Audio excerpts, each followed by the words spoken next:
Let's use the CLI to deploy an app. Watch this.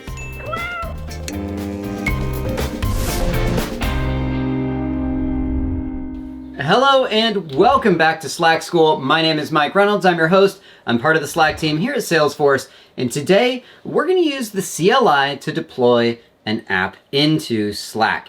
Now, we've talked about using the CLI in a previous episode where I used VS Code. You can use whatever you like, but I'm always going to use VS Code. It is free. I would go ahead and download that. We've got an entire episode you can watch right there about how to get that all set up.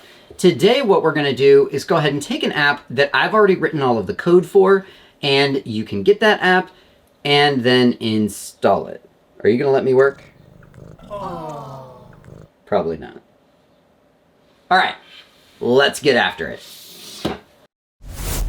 Okay, in order to get started, we're going to need the app. Now, I've already written all of the app and its code, but you need to go and get it. So, hop into the Slack community, that's slackcommunity.com, go to the Slack School channel, and then in the Stuff from the Episodes tab up here, you can see this file, Slack School app of awesomeness.zip.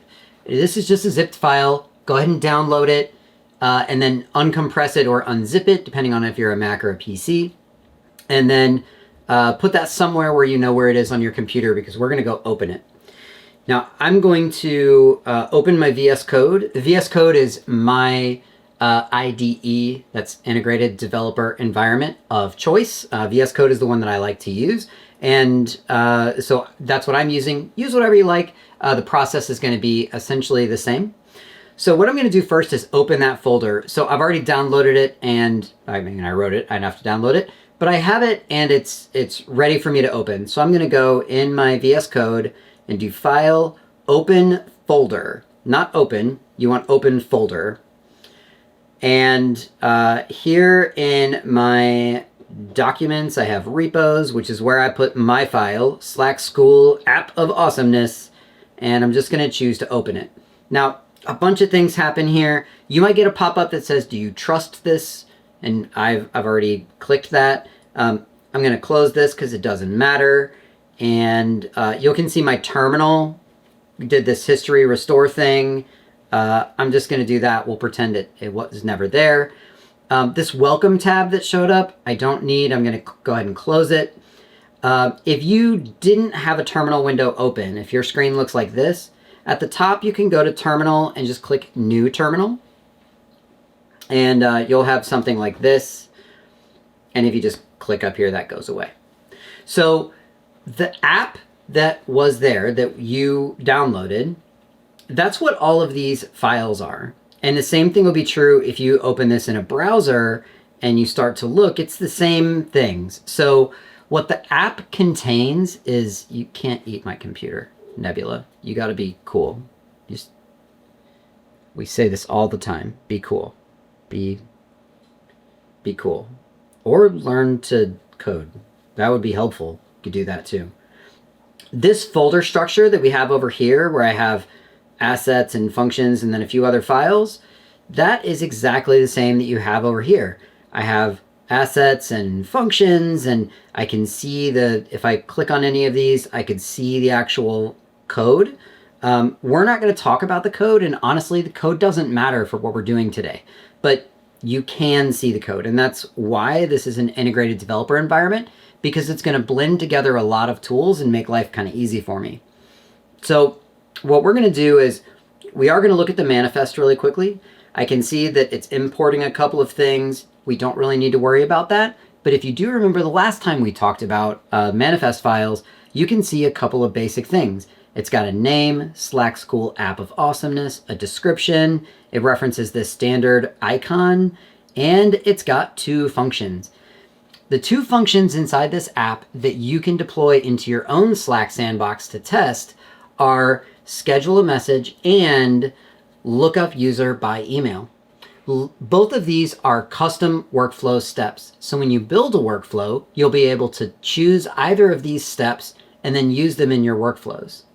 Look up user by email is pretty straightforward. You enter an email address, and then the function is going to return that user. schedule a message is really cool. In the user interface, you can always schedule a message, but we don't have that option within the workflow. But because the schedule a message functionality is actually something that lives inside of our API, we can build a custom function that does that. And so that's what this function does. Again, the code doesn't really matter. But I want to be able to test this in my environment. So what I'm going to do is first, we're going to use the command line, which is your terminal. Yours might say something different here. Mine says Slack is cool because Slack is cool. What we're going to do is we're going to use this terminal to log into Slack. After we log in, we're going to take our app that we have and we're going to run it to see if it works. And if it works the way we like, then we're going to deploy it into Slack. Those 3 steps, pretty straightforward. Let's start with logging in. The command, remember, I'm assuming you've already installed everything. If you haven't, check out this episode and I'll show you the whole process of everything you need to do. But from here, since we've installed all of the CLI and everything else that we need, all we have to do is type Slack login. That's going to open up and give me this prompt. So it gave me this line of gibberish right here. I'm going to copy that, and then it wants me to enter a challenge code. So I can take this back into the Slack workspace where I want to install things. So I'll go back to Slack here, and I can put this code anywhere because it doesn't actually show up. I'm going to do it in my direct message with myself, and I'm just going to paste this in here. /auth ticket is a slash command that Slack's going to recognize, and it's going to say, hey, someone is trying to connect. We've got a long code from one side, and then we want to get a passcode from the other side, and then we'll connect the dots. So I paste this in here, and I hit enter. I'm going to get this pop-up window that is just saying, hey, do you really want to do this? Here's the access you're granting. In this case, I do really want to do this. So I'm going to hit confirm, and now I've got this challenge code.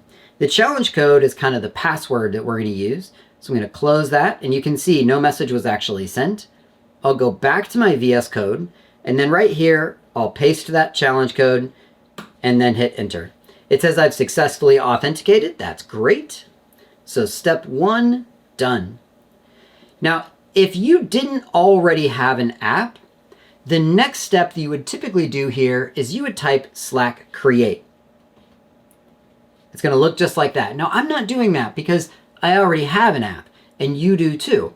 Once you've downloaded this and you've opened it up in your VS Code, you'll have everything that you need. So there's no need to do that. What Slack Create does is it's called scaffolding.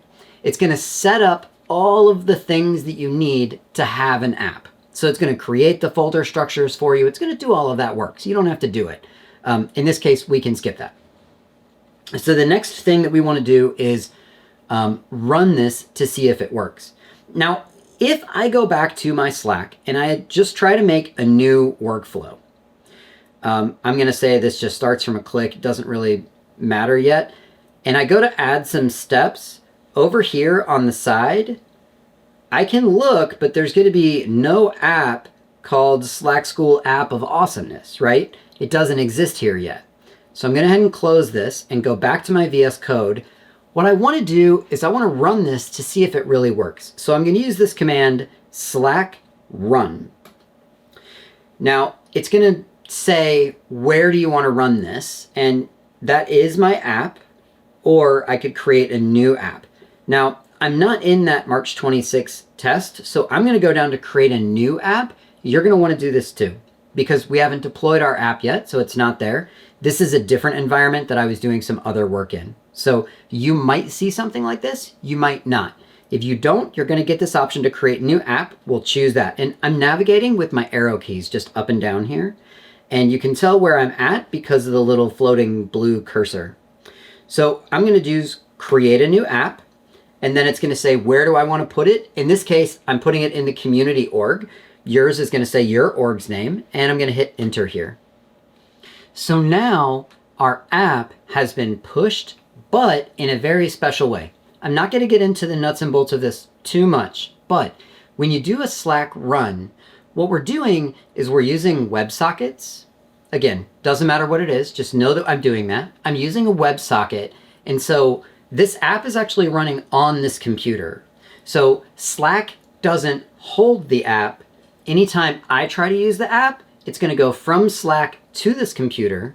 The computer's going to do whatever Slack or the app would need to do, and then it's going to send it back to Slack. So that's what's happening right now. So let's test this out. Earlier, we saw that there was no app there. So I'm going to do add steps. And when I go down here, if I scroll and scroll and scroll, oh, I need to refresh my page. So if I go to add steps and I scroll on down here, I've got a new app. It's the Slack School app. So I can choose this and both of my functions are sitting here. Let's use this lookup user, or actually we'll use the scheduled message app. So I'll put this here, and I should have thought about this a little bit more. I had to build the whole thing. So let's build a quick workflow that uses our new app. Let's start out by just collecting some info in a form, and we'll say, what is the email address?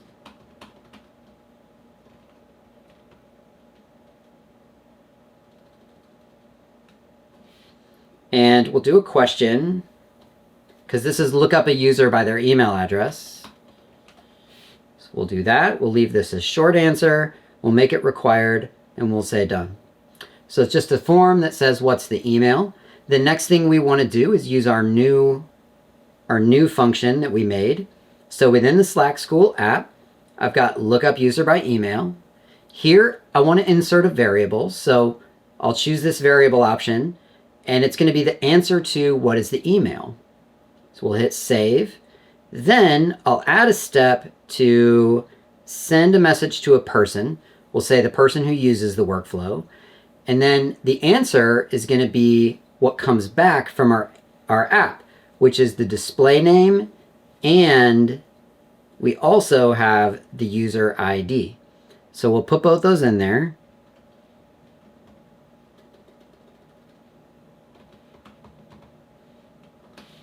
And so now both of those functions are in there. We'll save and we'll go ahead and finish it up.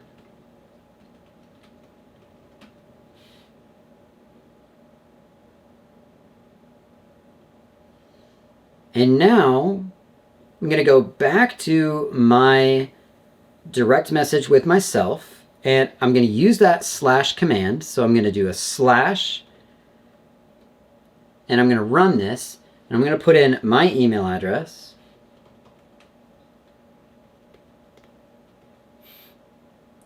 And I'm going to hit submit.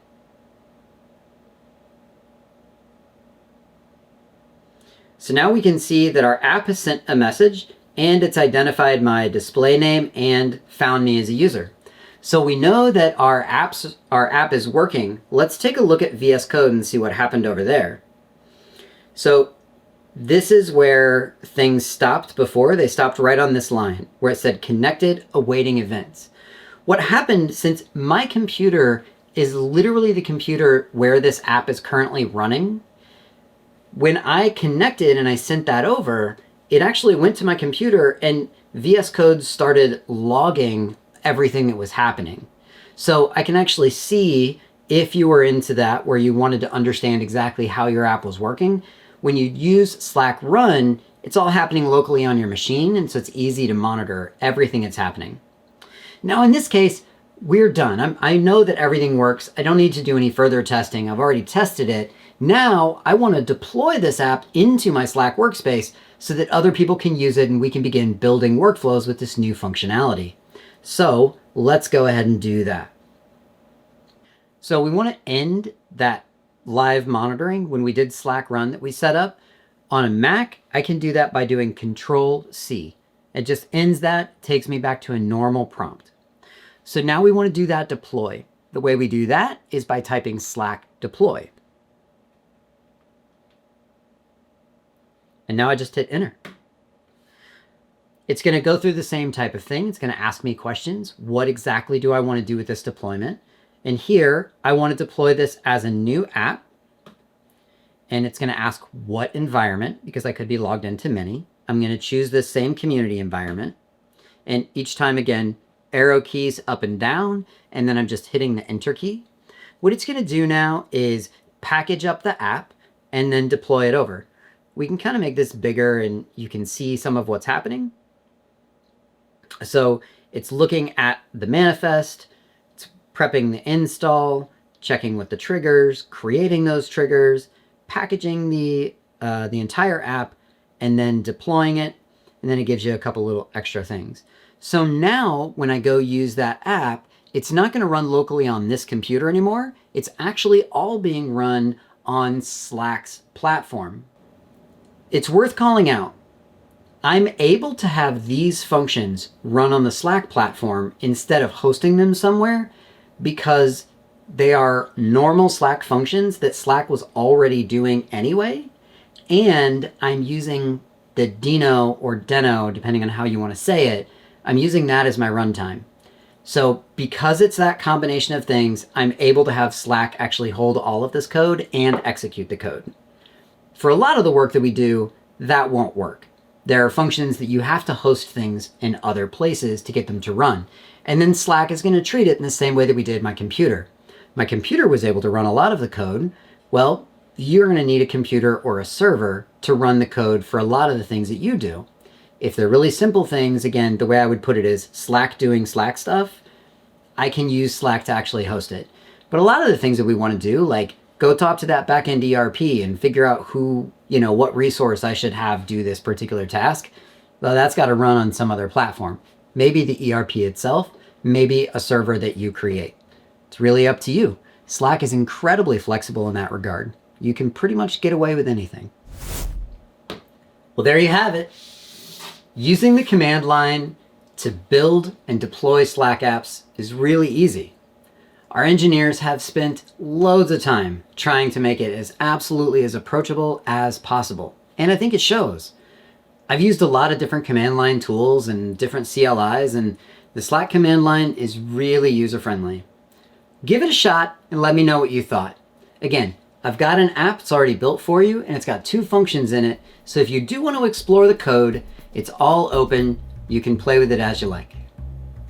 Again, let me know what you thought by joining us in the Slack community at slackcommunity.com. Jump into the Slack School channel, grab that app file, and then let me know how it went for you. We'll see you next time.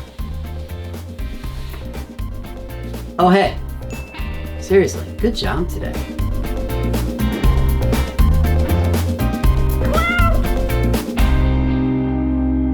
Can you just be slightly more calm? Yeah, that's good.